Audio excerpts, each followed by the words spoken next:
Hi, and welcome to Color Theory. Today's class will be hosted by me, Anna Kopinska, and my coworker, Megan. Hi, Megan. Hello, everyone. And we are both with the Plano Public Library. Before we begin, I need to let you know some ground rules that we've set up for today's program. You will be muted during this class, and we have your video blocked, so you should only see my screen. At the top of your screen, you can find an exit full screen option if you need to get to other things on your computer. You are welcome, of course, to ask questions or request that I repeat information at any time during today's program. You should see an icon at the bottom of your screen that says chat, and you can click on that to open the chat window. Chat is set to be seen by library staff only. Uh, Please note that any inappropriate comments will cause your immediate removal from the class. However, if you prefer, you can also use the Q&A feature, also located at the bottom of your screen, to ask questions. Megan will actually be relaying these questions to me, so feel free to ask as many questions as you want. A recording of today's class will be available in a few days on the Plano Public Library YouTube page. So if you would like to watch today's class, that is an option later. Um, as a note, uh, I am not a color theory expert per se. I do have an art degree, but not necessarily just in color. So the purpose of today's class is to provide a general overview of color theory, and information presented is accurate at the time of the program. So in case any scientific discoveries happen, we might not be accurate. Okay, so without further ado, color theory. Once again, my name is Anna Kopinska, and I will be your instructor for this program. So, our goals for the class, learn the color wheel and color relationships, see practical applications of these color relationships in art and design, and we will also learn the psychology of color and some color meanings. So, we will dive right in. Ooh, okay, so the real primary colors. You may have grown up hearing that red, yellow, and blue are the primary colors. And that, unfortunately, is inaccurate. You can mix a lovely hue of red with magenta and yellow, and because it can be created with other colors, red is not a primary color. And the same goes for blue. Uh, Blue, such as this blue right here, is actually a combination of magenta and cyan. So to recap, the primary colors are yellow, cyan, yellow, and magenta. And if you think of printer colors, if you've ever had to change ink on a printer, this makes sense. You will know that your ink cartridges are in CMYK format, and these three colors can mix any other color when mixed together, which is why they are considered the real primary colors. Black is not considered a color, and neither is white, but they are values, which are shades of color. Okay, so the first thing that we're going to get into is color relationships. And this is analogous colors. So analogous color schemes are groups of any three neighboring colors to form a color scheme. Um, in this example, it's the pink color, the red, and the orange, but it can be any that are right next to each other. And I know that it says three, but honestly, it can be two sometimes, it can be four, as long as they are next to each other on the color wheel, that makes them analogous. So, analogous color schemes are popular for interior design. White, as I mentioned earlier, isn't really considered a color. So if we remove the white from this room, you can see that we have a lot of green and yellow. and even the wood is a yellowish shade of brown. So this is an example of an analogous color scheme. Um, it's also worth noting that browns are usually considered neutrals, although they are usually red, orange, or yellow with some black in it. Okay. Another analogous example is this beautiful painting of Van Gogh's Cypresses. He uses an analogous color scheme consisting of yellow, of course.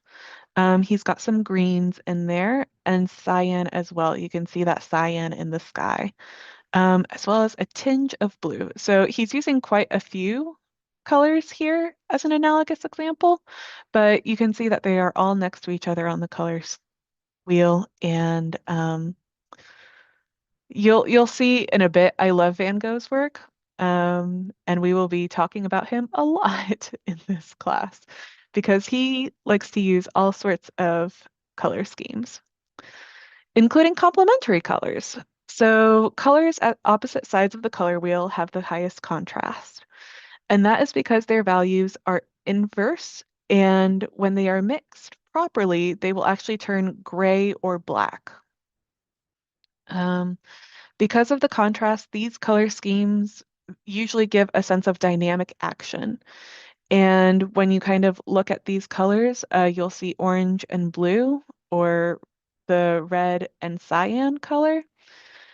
Um, these are very, very popular for movie posters, these kind of complementary colors, because they have so much contrast and so much tension with each other. They are used in action movie posters a lot.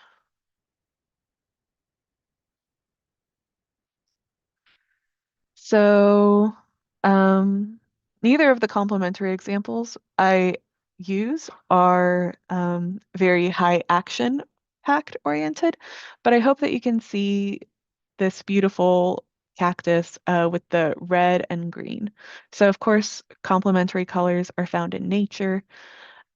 Mm, and usually the red stands out from the green a lot and attracts pollinators. Not for cactus, but for other plants, it does. Mm, you'll also see as they kind of fade between the green and the red, you'll see that some colors look a little bit grayish and a little bit brownish in this area. And that's because when mixed properly, the red and green will make a black color or a gray color.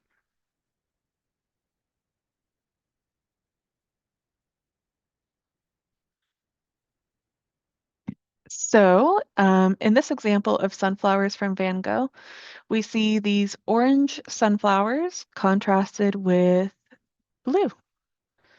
And even though it's a still life, this combination of colors still gives some excitement. I hope that you can see with the use of the brush strokes and just the colors in general, it's still kind of vibrating on the uh well, screen, I guess, not page, not canvas. Um, but these colors just have a lot of dynamicism and really speak to that contrast that we see in complementary color schemes. Okay. A triadic color palette consists of any three equidistant colors on a color wheel. And oftentimes these may not be so equidistant. Sometimes they're a little closer together, but the idea is the same. They are three colors that are not next to each other on the color wheel. Uh, these can also create highly dynamic color schemes, though depending on the values, they may also appear quite harmonious. So, for example, we've got the red, blue, and green, which are primary colors in light, actually. And when mixed together, red and blue create magenta, red and green create yellow, blue and green create cyan. Um, I believe also the rods in our eyes, the rods and cones, are also red, green, and blue as well. So we can have different triadic color palettes, though. We can have this kind of pinkish color with this bluish color and this kind of yellowish green color. And there are lots of different triadic color schemes that can exist. Um, for example, here we see the red of the ceiling, we see the yellow of the wall, and the cyan of the ground. And these are all very saturated colors, and they give off a very vibrant feeling. It feels exciting to be in this place. And of course, there's some other colors as well, but I think that we can agree those are the three primary colors that stand out when you look at this image. Um, on the other hand, in this portrait of Van Gogh, he's using primarily red in the background. I know when you look at it too long, you'll see all sorts of colors, and that's the beauty of Van Gogh's work. But primarily, it's this muted red in the background, yellow for the hat, and blue for the coat. And these three colors seem much more harmonious than the previous example in interior design because he is using a much more muted, less saturated color palette. Monochromatic colors, on the other hand, are colors that use the value of a single color or hue for contrast. And that's how we create those monochrome palettes. Um, as a side note, there are three different words for color variations. There is tint, which means adding white to a pure hue, such as pink being a tint of red. There is shade, which usually means adding black to a color. And finally, there's tone, and tone means adding gray to a color to make it less saturated. So monochromatic color schemes can give different impressions based on color, and we will talk about color psychology in just a little bit. But for example, we can see that this largely is a monochromatic example of a room. Again, we've got our neutral browns, we've got our whites that don't count as colors, but you'll notice this little candle stands out quite a bit, and that's because going across from the blue, that color candle is right in that yellow family, and it's a complementary color. So you'll see this a lot in interior design, where a lot of the base of the room is monochromatic, and you'll even have some accents that are a slightly different color of that blue or a slightly different variation of that color, but you'll see an accent as well of the complementary color as well. And in this painting of shoes by Van Gogh, he mostly uses shades of brown. And the use of one single color can be very powerful in monochromatic color schemes. And I think that it really delivers on the meaning of the color. This brown color study is very humble, which fits the subject of the painting, right? What can be more humble than a pair of shoes that have been worn over and over again?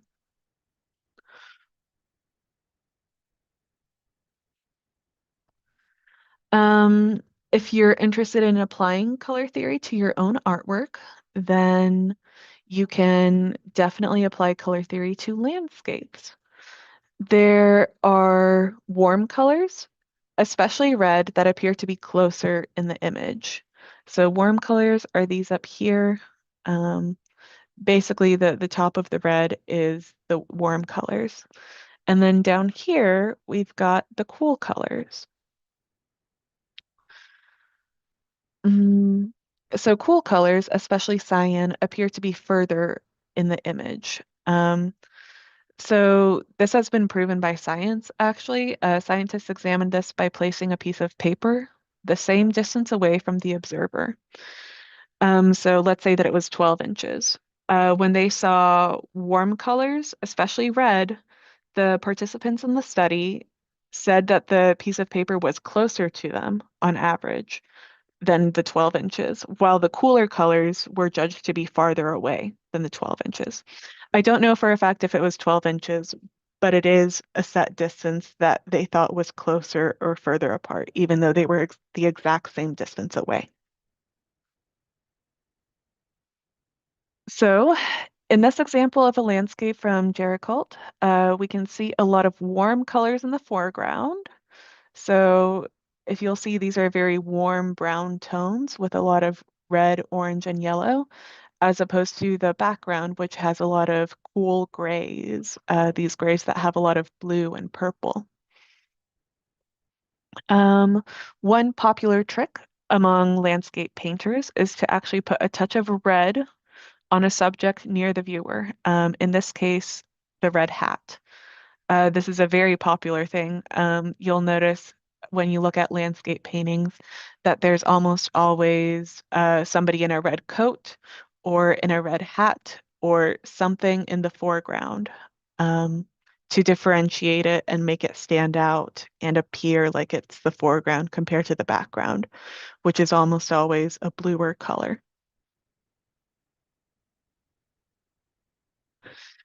So in this example by Boucher, we can see again the red tones in the jacket right there, and also in the hat. They really, really like putting red in the hat.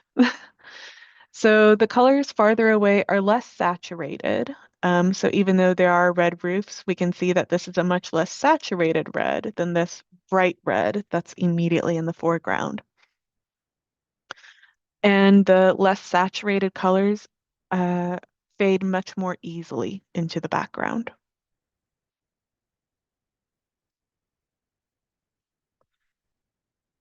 Okay, so some notes about color mixing. This is the best color wheel that I found, um, but your mileage may vary. I know that it labels this as blue. To me, this is not blue, it's more of an indigo.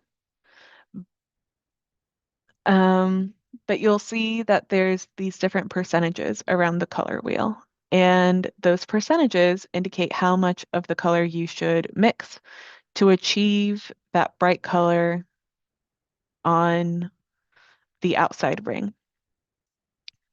So if we use 100% of yellow and just 25% magenta, we'll end up with this kind of yellowy orange color. And if we use the percentages don't make a ton of sense, but 100% yellow and 100% red, sorry, 100% magenta, then we will get a red color.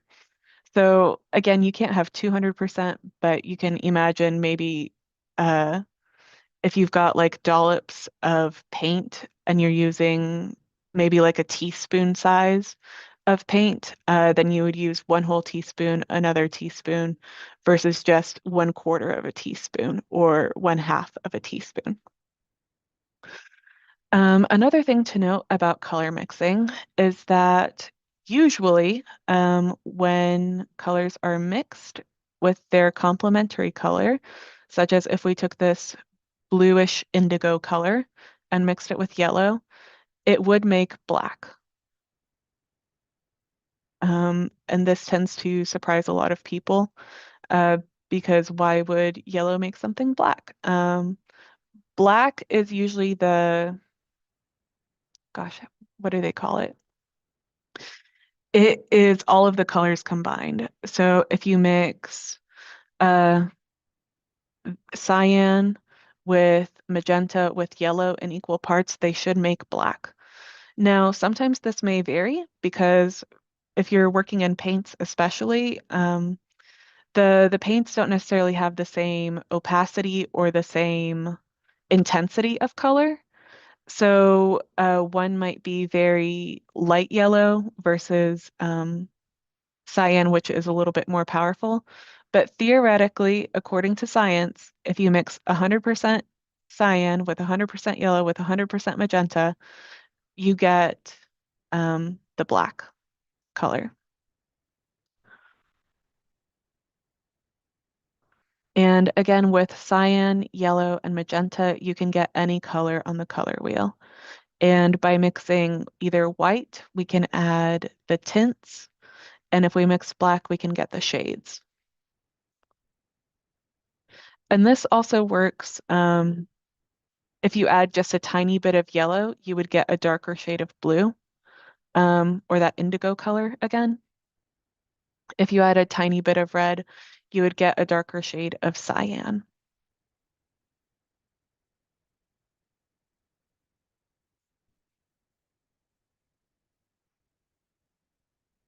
Okay. Up next, we are going to dive into the associations that colors have. And as a disclaimer, again, these meanings for color can vary from culture to culture. These are very dependent on how that color is used in the culture. So the color meanings that we are about to discuss hold true for most Western cultures.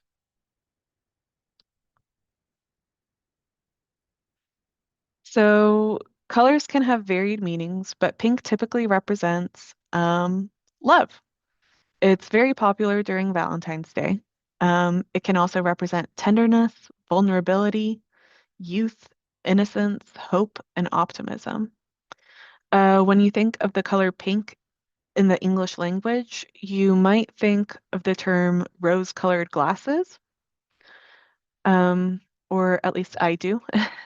And rose-colored glasses mean a rather optimistic view or outlook, a romanticized version of reality.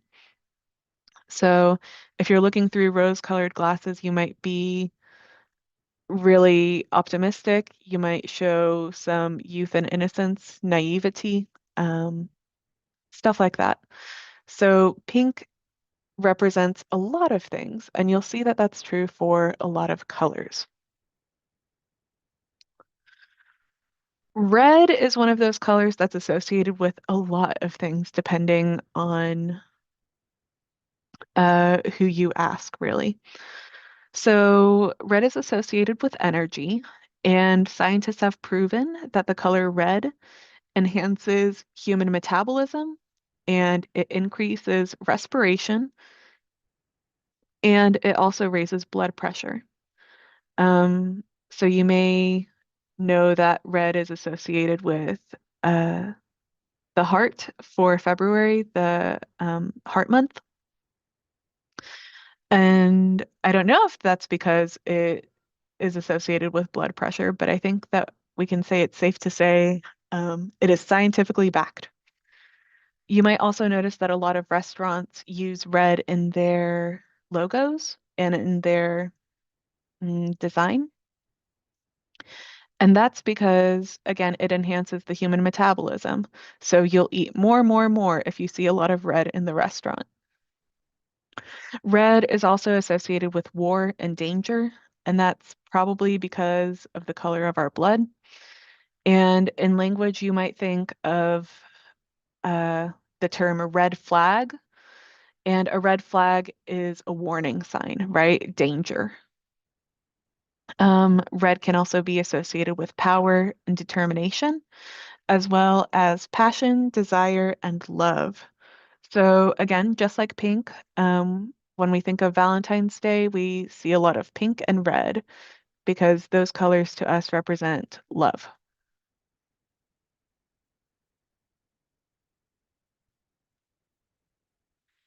Orange, on the other hand, represents enthusiasm, fascination, happiness. Some people think the sun is more orange than yellow in color, and this leads to a sunny and cheerful view of the color happiness. Um, Creativity. Scientists have shown that people are more creative in their problem solving when they are surrounded by orange. So, if you're needing to be creative, you might want an orange space. It's also associated with determination, encouragement, stimulation, and danger. So, danger makes a lot of sense because I'm sure you've seen around Plano those orange traffic cones, and those are hopefully signals to us to avoid danger. Yellow, on the other hand, is associated with joy, happiness, intellect, and energy. It is an attention getter, especially neon. Um, when we think of mental activity and heightening awareness and energy levels, you might think of um, highlighters, right? Um, they grab attention on the page and they help us remember what we highlight. And they draw attention to the important concepts that we are highlighting. Um, and it has been shown by scientists, proven by scientists to enhance that mental activity and heighten awareness. Um, when overused, though, yellow may have a disturbing effect. Um, you might think of the phrase yellow around the gills. Um, and that means to be sickly, right? When we see too much yellow, we might also think of somebody who is jaundiced. And again, that may have that disturbing kind of sickly effect. However, most of the time, joy, happiness, intellect, energy, if you think in language, if you follow the yellow brick road, you are likely to go towards success, achieve your goal. So use yellow, but with caution. Green is the color of nature, so it symbolizes growth. You might think in language when somebody says that they have a green thumb, they have lots of plants that are growing. They are very good with plants and growing those. Green is also the color of harmony, freshness, vitality, productivity. You may think, again, in language, when somebody has been given the green light that they are okay to proceed, that they can continue on, that they can continue being productive. Green is also associated with tranquility and calmness. Um, of interesting note, scientists have also found that it slows the human metabolism, which is the opposite of red, which speeds it up. And scientists have also shown that green produces a calming effect.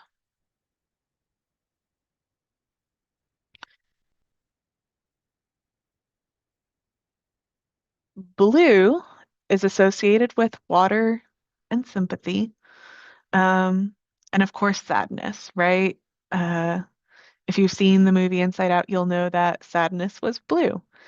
And in language, when somebody's got the blues, then they are feeling sad. Um, Blue is also associated with peace. So scientific studies show that when someone is told to picture a tranquil place, most people think of a lake with clear skies. Lots and lots of blue, both in the lake and in the sky. Blue is also associated with flexibility. Um, You might be familiar with the phrase flow like water. So that kind of indicates that flexibility, and water, of course, is the color blue usually. Blue is also associated with imagination. Scientific research shows that blue lowers heart rates and even slows metabolisms, similar to green, in that it's the opposite of red.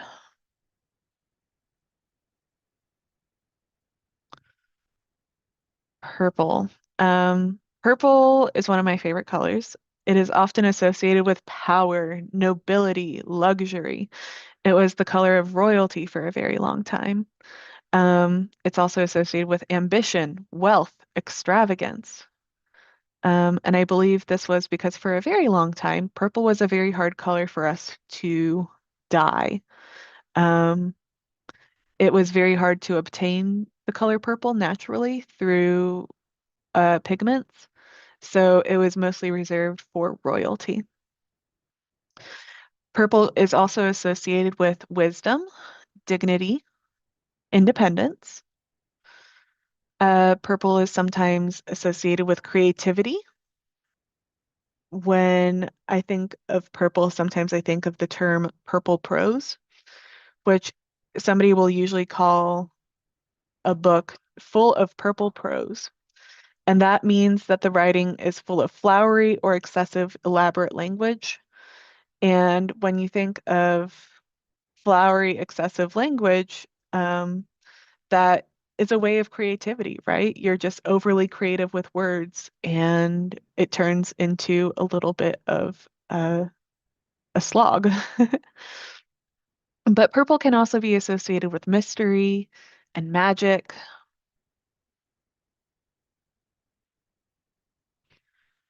Brown, on the other hand, is typically associated with seriousness, stability, wisdom, dependability, reliability, and resilience.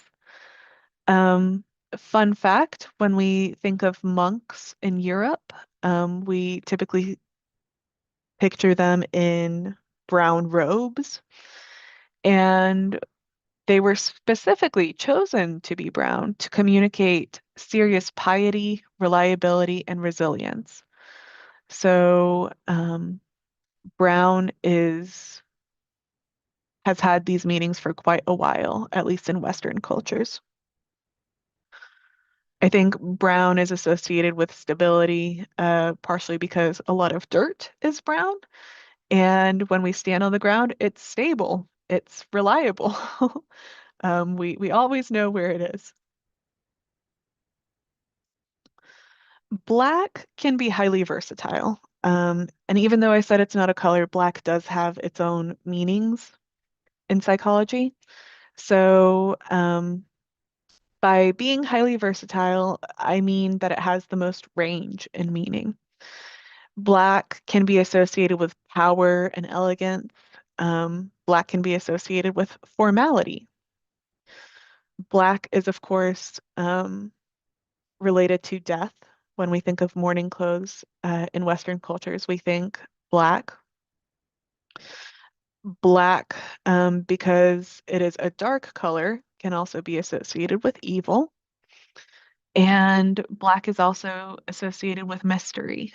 So again, in the dark of night, we hear a sound. What could it be? We don't know. It's black. We we don't know what is out there. It's a mystery. So there are lots of examples of using the word black in language. Someone might have a black cloud over them, right? Meaning that they are in a foul mood. A black hat can mean a villainous person, or there's also the black sheep of the family, someone who sticks out. So black is just one of those words and one of those colors where the meaning changes based on the context. And finally, we have white. Um, it is associated with light, goodness, innocence, purity, perfection, safety, and cleanliness. Um, When I think white, I think of the white gloves that people use in movies. I've never seen anybody actually do this, but the white gloves that somebody takes across a surface and then examines their finger to see if it's truly clean or not. So white has all sorts of meanings as well. I have a question from someone. Yes. It they're asking, does blue also indicate trust? Um, I think that it certainly can. Um, I don't know that it's one of the immediate colors that we associate with it, but blue has a lot of meanings as well. Trust, I can definitely see being one of those. I would have to do more research on whether that's one of the psychologically accepted meanings of blue. But great question. Um, I hope that as we're kind of going through these colors, they do make sense to you.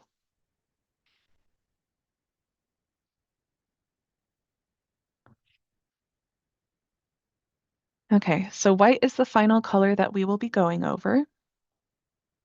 Um, and in summary, color schemes can help create harmony or contrast depending on which color you choose.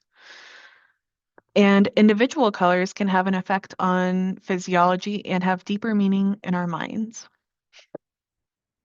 So, are there any questions aside from blue?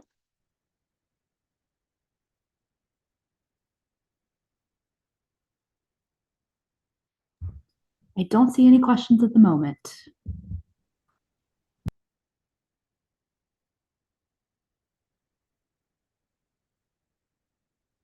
Okay. Well, if anybody has any questions, feel free to reach out to annakay@plano.gov. That brings you to my email address specifically. And if you'd like to talk more about color meanings, or anything regarding color theory, I would love to talk to you as well.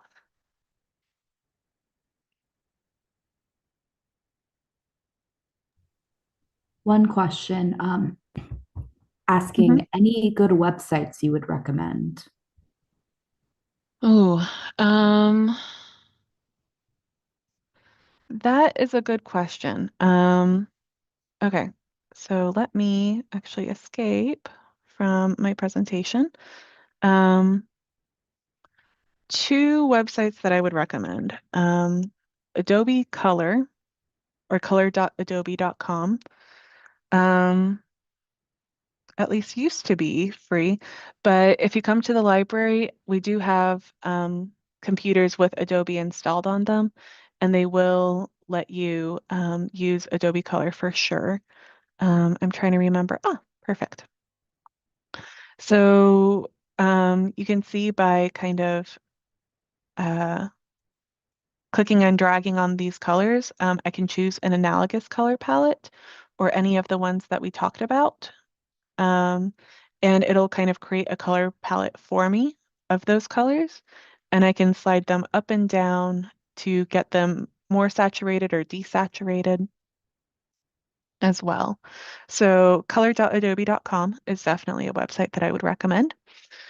And actually, I would also recommend going to planolibrary.org. It'll take you to this website, plano.gov/9/Plano Public Library. And when you're on our library site, you can hover over Discover and Explore, and that will give you the option to research and learn. Mm, It'll take a second to load. But when we go to business or career, I know we're not necessarily looking for business or career. Is it no longer under business? Is it just under career? Well, if you look at all databases, um, you'll see LinkedIn Learning, which is what I was looking for under those. And if you sign in to LinkedIn Learning, um, let me quickly enter. It'll ask you for your library card number and PIN. But as long as you've got a library card with Plano, then you'll be good. And you can search for color theory in the upper right. And from here, you can select courses. And uh, there's the graphic design foundations for color. And I think this one's a really, really great one. I don't know why it says that I've only watched, I don't know, like 9 minutes of this. I've actually watched a lot of this. I guess maybe I restarted it and went to the beginning. There's also color and cultural connections. So we were asked blue earlier if it symbolizes trust, and I was thinking that I could maybe look at this one to figure out if blue does mean trust, as well as color trends and other courses as well. When you click on one of these uh, courses, you'll be taken to this menu, which has kind of like a table of contents on the left side, and you'll be able to kind of click and pick and choose which videos you want, as opposed to having to sit through the whole thing. Or you can sit through the whole thing. I enjoy sitting through whole things, but I know a lot of people are just maybe looking for that quick answer that's 5 minutes or so. Um, you can also see the transcript of the video, as well as make notes in your notebook about certain spots in the video. So I would highly recommend LinkedIn Learning. LinkedIn Learning is not good just for color theory, it's also good for coding. Um, you'll see it has over 1,000 results for coding. You'll see also that it's good for Microsoft, any kind of Excel. It's good for learning more about artificial intelligence. It's good for learning more about LinkedIn. It's good for learning about a lot of different things, including actually, I recently picked up bass guitar. So you can see that it has acoustic guitar lessons, but also electric bass lessons, the fundamentals. You can see I've gotten quite far in that one. So really, LinkedIn Learning is definitely a site that I would recommend. Are there any other questions? All right, I have two more. Okay. One is, can you share the contents? I'm assuming of the presentation from today. Um, Absolutely. So if you give me an email at annak@plano.gov, I would be happy to send you a copy of this presentation. You'll also be able to see a video of this presentation on our YouTube page in a few days. All right, and then the other question is this session part of a series? If so, what are the other sessions? Oh, great question. This is not actually part of a series. This is our first uh, foray, our first excursion into virtual programming with some of our other classes. So typically when we host color theory, we also do watercolor for beginners. Um, and color theory, when it's an in-person class, we have you paint a color wheel using cyan, magenta, and yellow and trying to mix all of the colors on your color wheel. So I'd say watercolor for beginners. Right now, we're actually hosting painting with gouache. Um, Color theory, we typically think of artistic applications for it. So although this is not part of a series, if you want it to be part of a series, what would you recommend for us to include it in the series? We are always creating new programs, and we're happy to create new programs if there's community interest.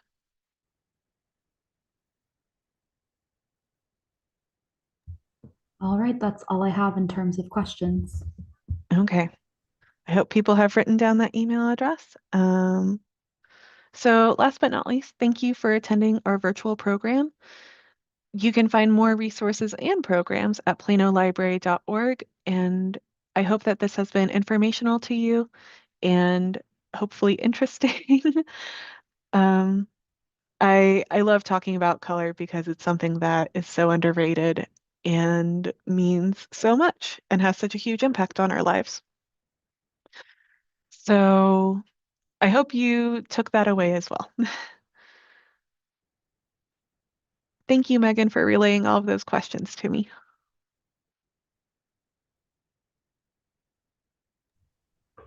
You're welcome. I will go ahead and end the program if we're all I think so. Have a great evening, everyone.